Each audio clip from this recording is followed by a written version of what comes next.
पाहूया पुढील महत्त्वाची बातमी। पशुपालनास ग्रामीण कुटुंबाच्या उत्पन्नाचा सक्षम स्रोत बनवण्याचा शासनाचा प्रयत्न आहे। पालकमंत्री चंद्रकांत पाटील यांचे हे प्रतिपादन आहे।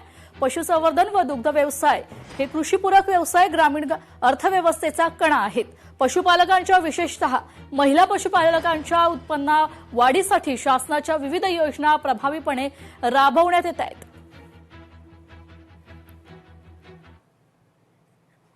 आकडेवारी सहित मांडणी करायची झाली तर आपल्या जिल्ह्यात 8,18,354 पशुधन आहे। 152 म्हणजे माहितीप्रमाणे सगळ्यात जास्त पशुवैद्यकीय चिकित्सालय आणि 5 फिरते पशुवैद्यकीय चिकित्सालय मोबाईल व्हॅन आहेत। तर या सगळ्याचं कोऑर्डिनेशन करण्यासाठी एक प्रशासकीय कार्यालय चांगलं लागतं, ते या ठिकाणी झालं आहे। आणि आता तरी वैरणीसाठी बियाण्यांसाठी पैसे देण्यापासून सगळ्या गोष्टी लागतील ते आपण करतो आहोत। पाहूया पुढील महत्त्वाची बातमी।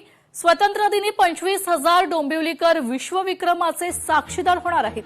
भव्य तिरंगा रॅलीतून 35,000 चौरस फुटांचा राष्ट्रध्वज घेऊन नागरिक सहभागी होणार आहेत। डॉक्टर श्रीकांत शिंदे फाउंडेशन व सामाजिक संस्थेकडून हे आयोजन करण्यात आले। या ऐतिहासिक उपक्रमात 15,000 विद्यार्थ्यांचा सहभाग असणार आहे।